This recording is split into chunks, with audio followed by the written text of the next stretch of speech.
Hi, my name is Dr. Asha Devereaux, and I would like to present a brief discussion on the respiratory effects of wildfires.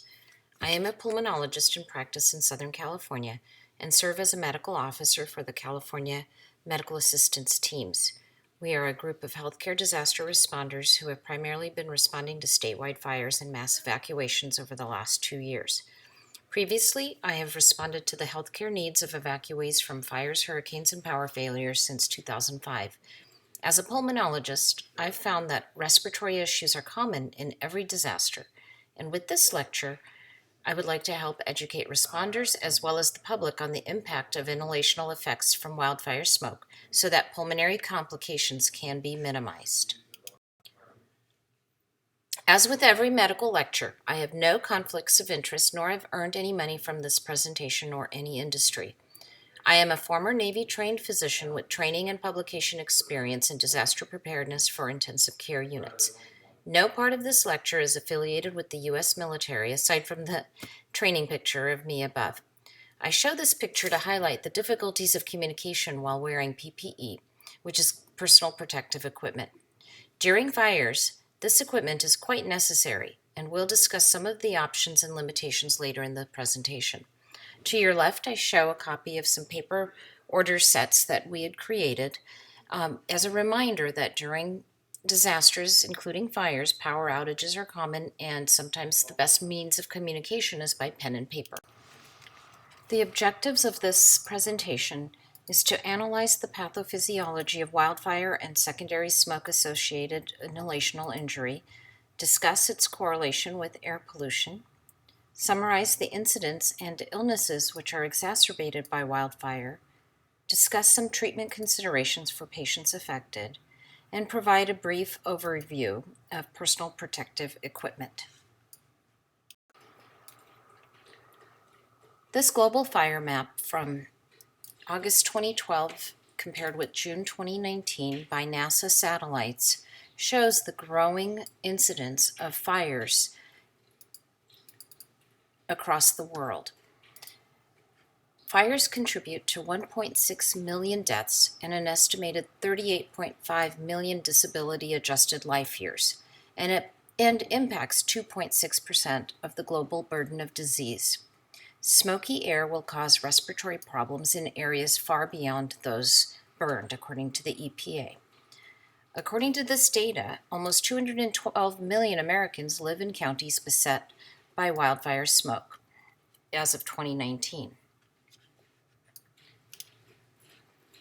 As you can see by this trend map, total acres burned in wildfires in the United States continues to grow.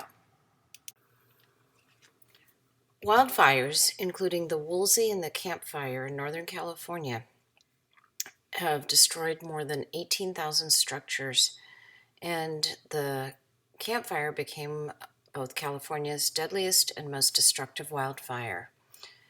Fires, earthquakes, and other disasters result in over 200 million people affected annually in the world.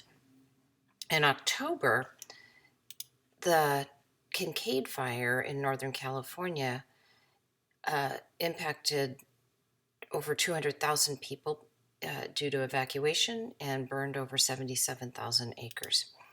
As I speak, however, there's a severe wildfire situation in Australia that has been scorching millions of acres and resulting in mass evacuations in numbers that have been unprecedented. Wind, humidity, direction of smoke all determine the clinical impact of smoke on a population.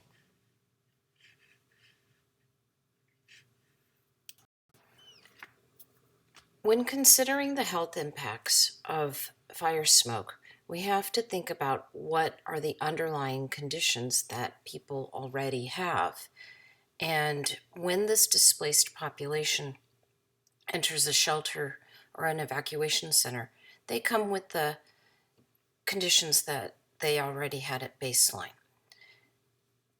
Those with means usually try to find alternate arrangements in hotels or family, friends, or travel away from the area affected. In our experience, evacuees tended to have a lower income. They complained mainly of cough, sore throat, GI symptoms, and rash.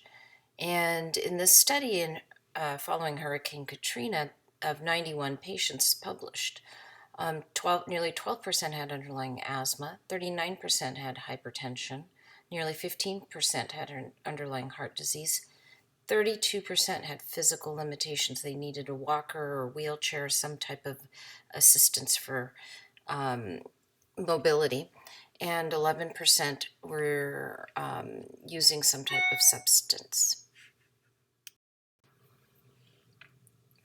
Of the fire-related disasters, there is a difference in the health consequences based upon what is burned, whether it is structures or forests, the plume of the smoke, the density of the smoke, the particulate matter inhaled, the ambient wind, moisture, and temperature conditions. Many will ask, are the fires toxic to themselves downstream, even across thousands of miles? And the answer is very difficult to ascertain due to the mixed nature of pollution.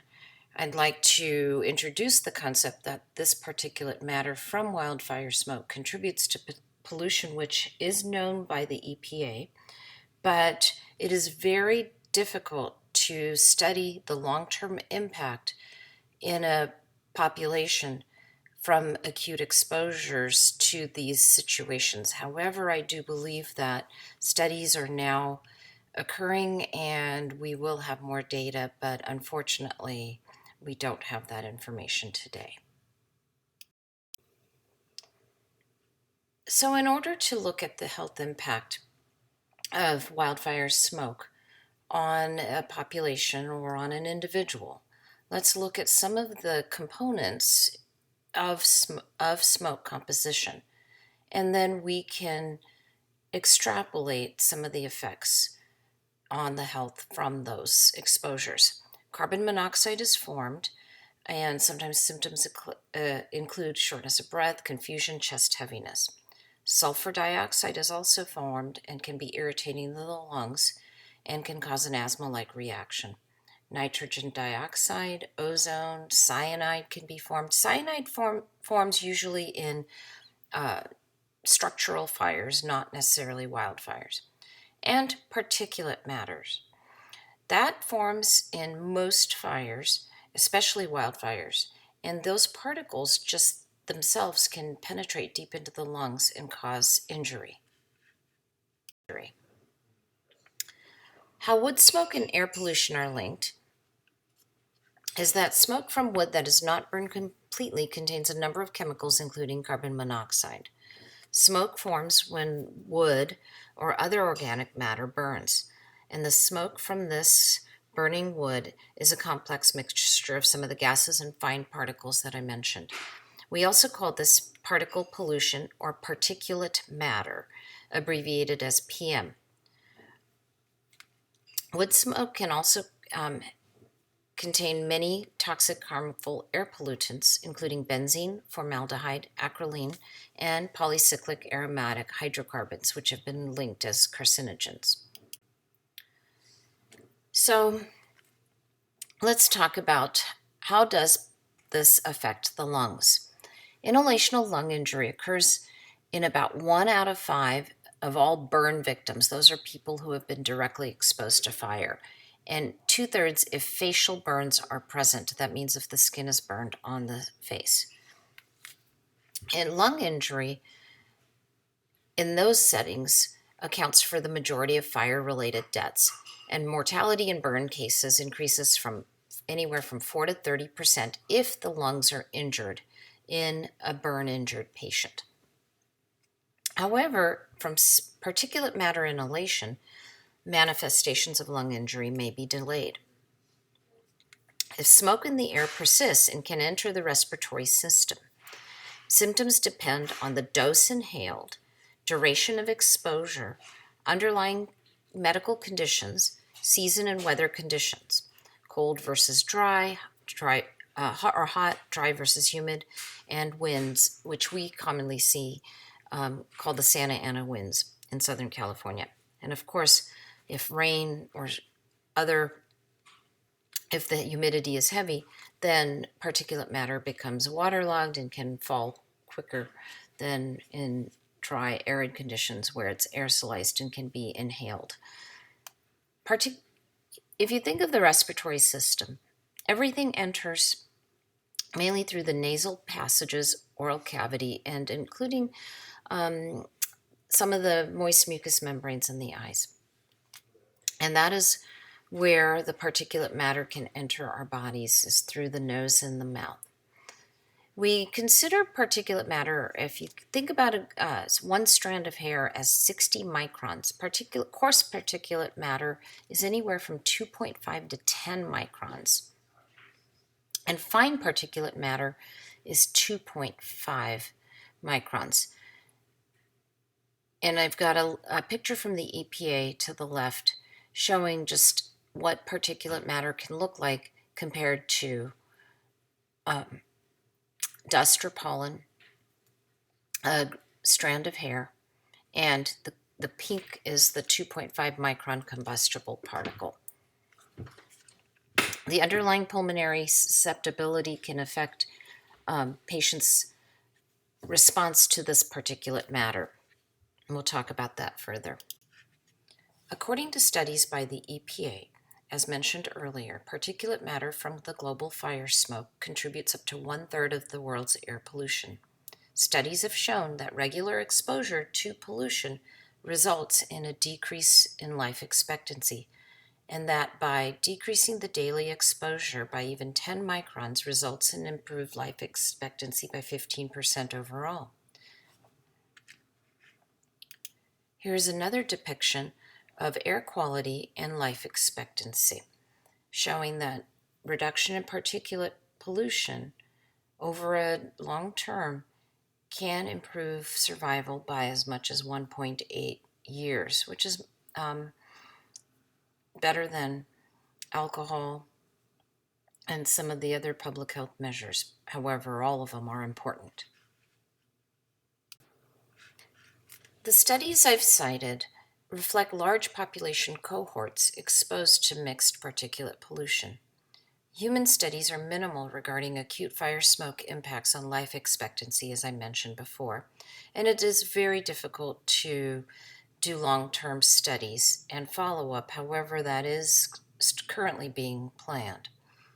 Some animal and healthy volunteer studies have been performed, and as in this one from 2009, they show that 19 people were exposed in like a plexiglass chamber to a 20-fold increase in baseline particulate matter.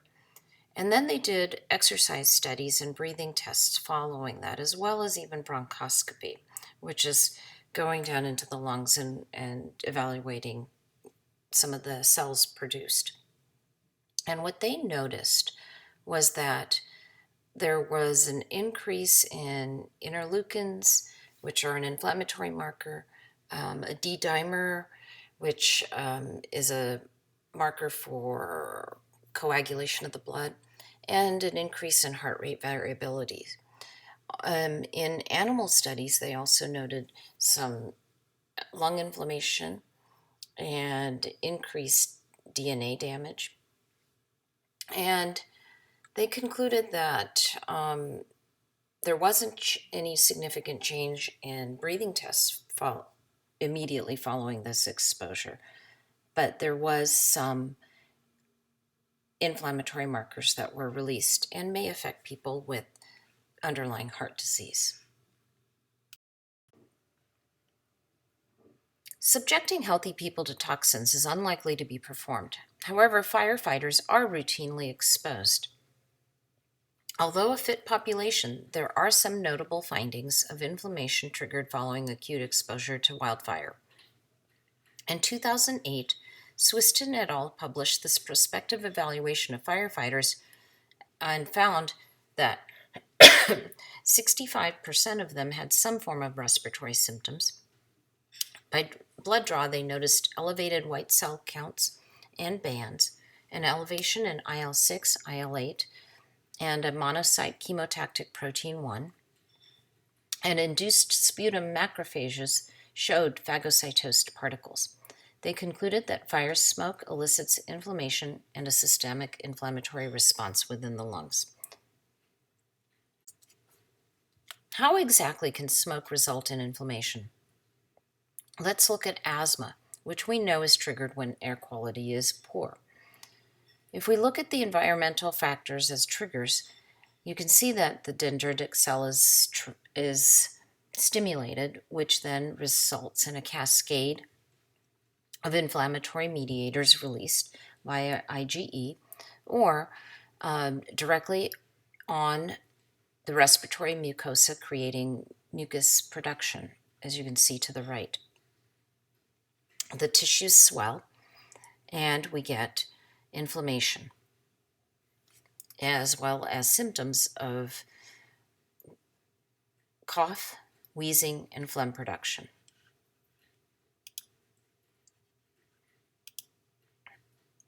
And those effects are what we commonly find in the shelters of our patients. The actual chemical composition of particulate matter is dependent on what fuel undergoes combustion, geological and meteorological conditions as stated before. In animal studies, wood smoke has been shown to activate cellular death, which is called apoptosis. It also increases certain types of inflammatory cells in the lungs, which are listed on the slide. And it also elevates fibrinogen levels, which has now considered to be a barometer for cardiac risks, and affects the endothelial function. It alters the blood clotting pathway to increase what I would call the stickiness within the blood. And these may be risk factors for a person with underlying cardiac disease exposed to wood smoke. One way that we can evaluate the impact of smoke and wood fires on a population is by looking at the emergency room visits. And in San Diego, during both the 2003 and 2007 fires, there was a definite uptick in emergency room visits and acute visits that correlated with the highest particulate matter counts. And at that time, it was greater than 240 microns, and safe is considered less than 35. Of the respiratory complaints cited, asthma, bronchitis, bronchiolitis, and pneumonia all were increased during that spike and following the fires.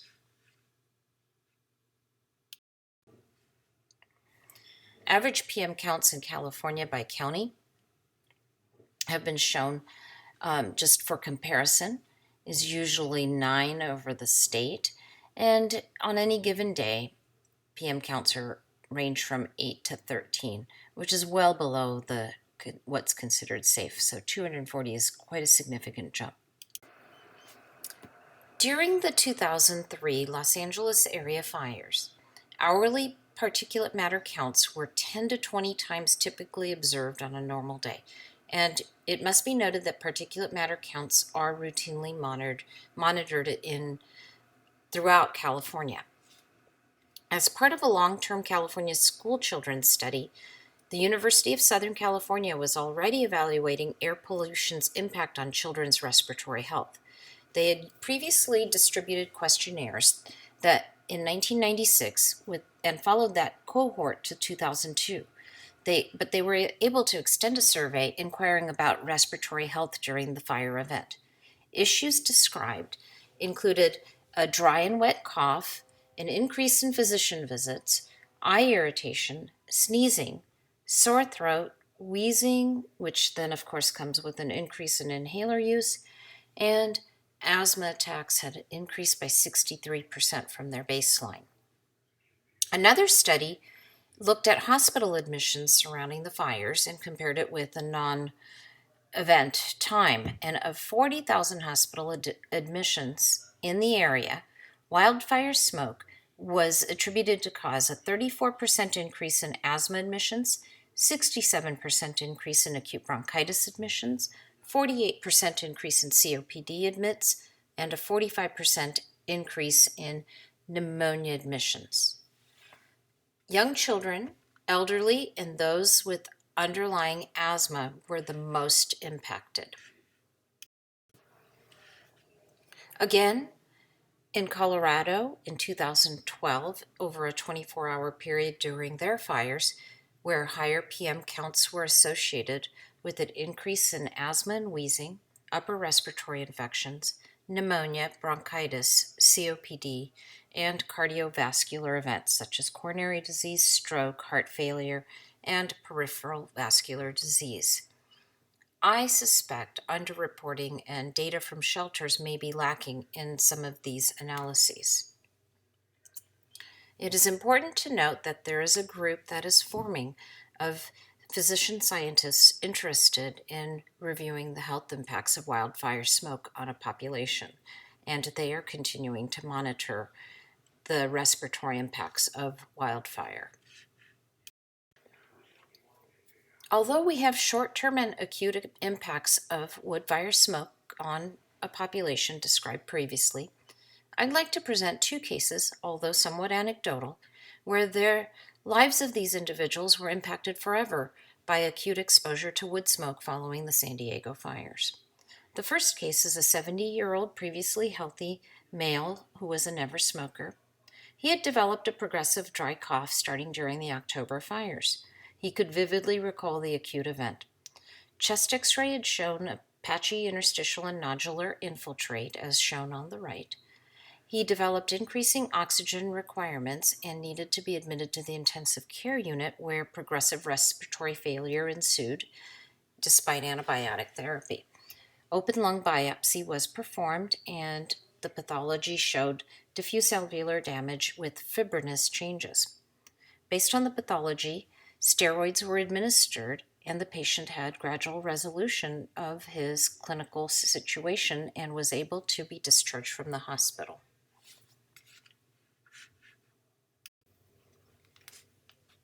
The next case is of a 38-year-old female with a known history of allergic rhinitis. She was acutely exposed to the smoke ash as they were sweeping up their home and yard area. The ash had suddenly blown into her face in a big dose, and she acutely developed respiratory distress and difficulty breathing, was transported to the emergency room and required intensive care unit admission for acute wheezing and difficulty breathing.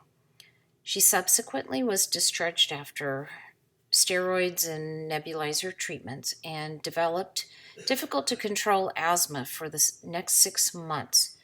She is now maintained on Zyflo and chronic inhaled corticosteroids and a long-acting beta agonist.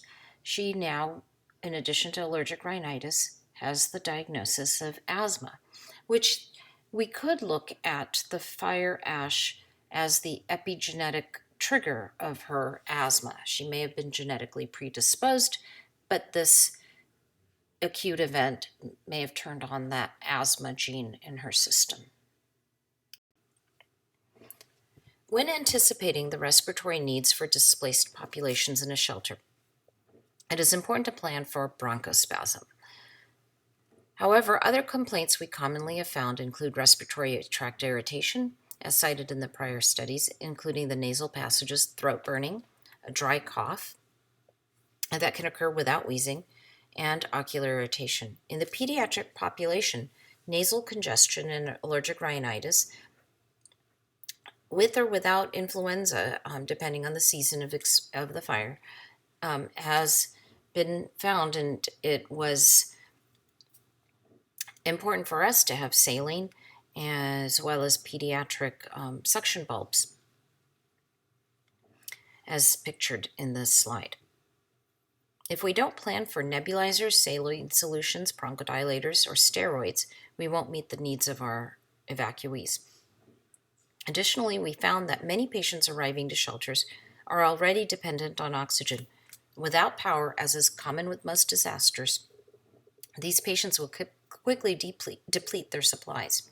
Oxygen resupply and concentrators should be part of regular shelter operations.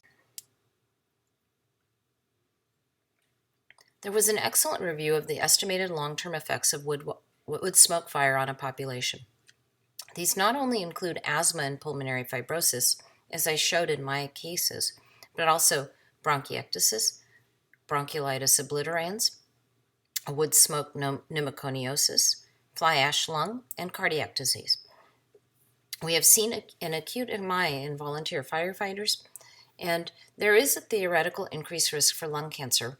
However, it is very difficult to perform this long-term monitoring studies. However, studies in animals exposed to 47 times the amount that humans would be exposed to have shown development of adenocarcinoma. We currently know that many occupations and populations cannot escape the wood smoke fire. What are some prevention options to reduce the risk of particulate matter inhalation and therefore injury into our lungs? There are a multitude of options available to protect your airway when exposed to a significant amount of particulate matter. However, not all respirators are fully protective and should only be considered as a secondary means of protection from certain airborne toxins. There are air supplying respirators that offer the highest degree of protection. However, they are very heavy and its use is limited by battery power. There are also air purifying respirators, which depend on the cartridges to filter different things. Powered air purifying respirators, as shown on the left, can be worn comfortably by people who wear glasses or have facial hair, but those are also battery operated. N95 masks, as shown by the woman in the center, are the most commonly used and can be worn if a person's wearing glasses. These are disposable respirators and are commonly used in healthcare. The letter N signifies not oil-proof, and the number 95 means that it is 95% efficient at filtering particles with a diameter of 3 microns, which is that grain of sand we had shown you. Usually, non-compliance is the primary issue, as it's very difficult to work with these masks in place. It is also important to understand that there are some fit limitations and a need for proper care for that N95 mask or any other respirator. Respirators can compromise the vision, communication, and motor skills when you are actually trying to work in them. And if a person has underlying lung disease and you're trying to use the respirator just to protect yourself from wood fire smoke, you may actually increase your dead space and resistance to breathing, or the work of breathing.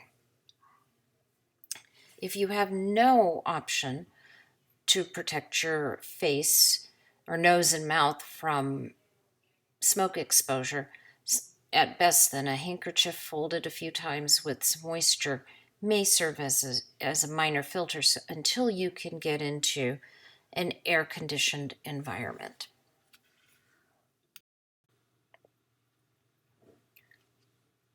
As stated before, staying indoors and avoiding exertion also is very important.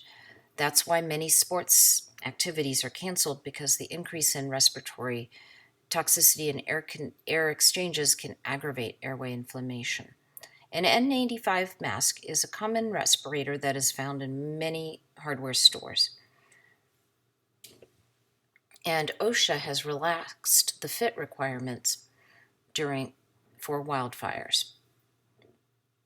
There are some layperson PM sensors during wildland firefighting and that people can use.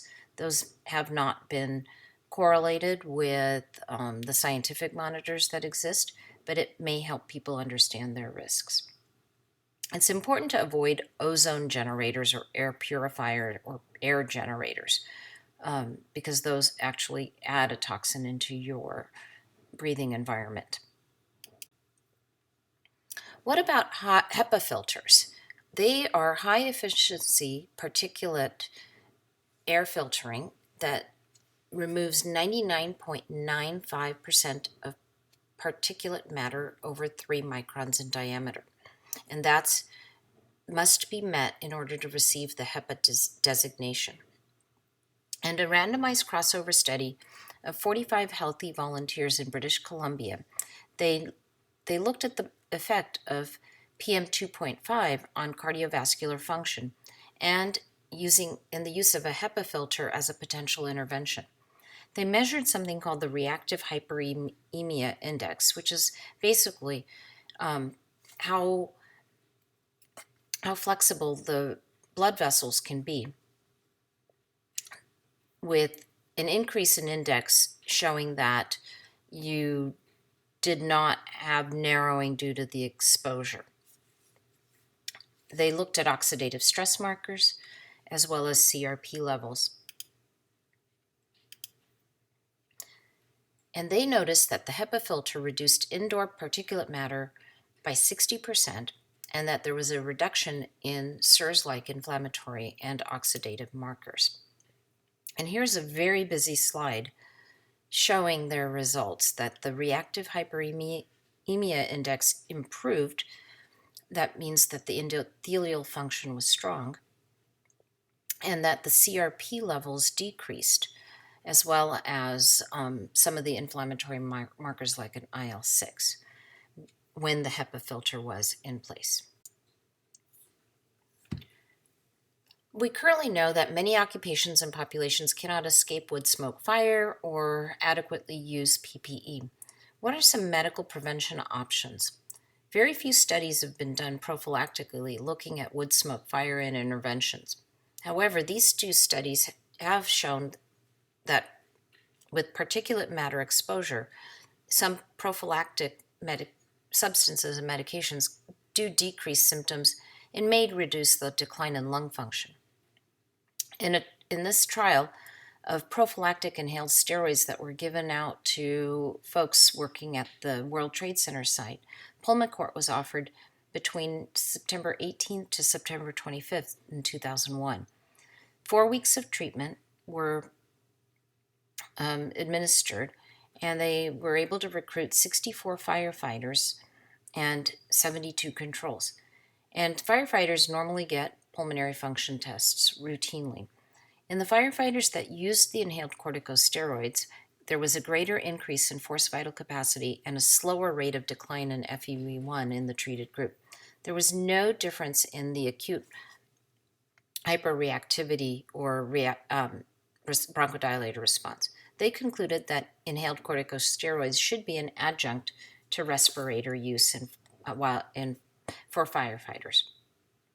There was an interesting observational study also being performed called the asthma diet study in 135 children. And they noticed that from the fire exposures that had occurred in that area, that those who were at a higher intake of omega-3s had a decrease in asthma severity from particulate matter compared to those who had a diet high in omega-6s. This still has to be reproduced. So, what do we know about the sequelae of a fires on a population or particulate matter? Well, we know with the World Trade Center, exposure to particulate matter increases asthma, upper respiratory symptoms, gastroesophageal reflux disease, sarcoid disease, like interstitial lung diseases formed, pulmonary fibrosis, and they are seeing an increase in lung cancer. Studies done in firefighters also show that they develop allergic rhinitis and asthma, and there's a 3-fold increased risk in lung cancer. From the 1997 Southeast Asian forest fires, where there was a significant haze, they noted the increased acute hospitalization, a 19% increase in morbidity and mortality in the elderly, and a 30% increase in outpatient visit. Australian fires have provided similar data. And in Southern California, we saw up to a 67% increase in hospital admissions for respiratory conditions. Biomass fuels also, we know, are things burned in the home to cook, and that has been proven to cause an obstructive lung disease. And we showed that fine particulate air pollution can decrease our life expectancy, and that by adjusting pollution and particulate matter content in the air, mortality can improve. I'd like to thank you for your time and attention to this presentation. For more information regarding particulate matter, please check out epa.gov, or if you have questions regarding personal protective equipment, osha.gov. This lecture was presented previously in a 90-minute session to a group of responders for the state of California, and is no means the final authority on respiratory effects of wildfires.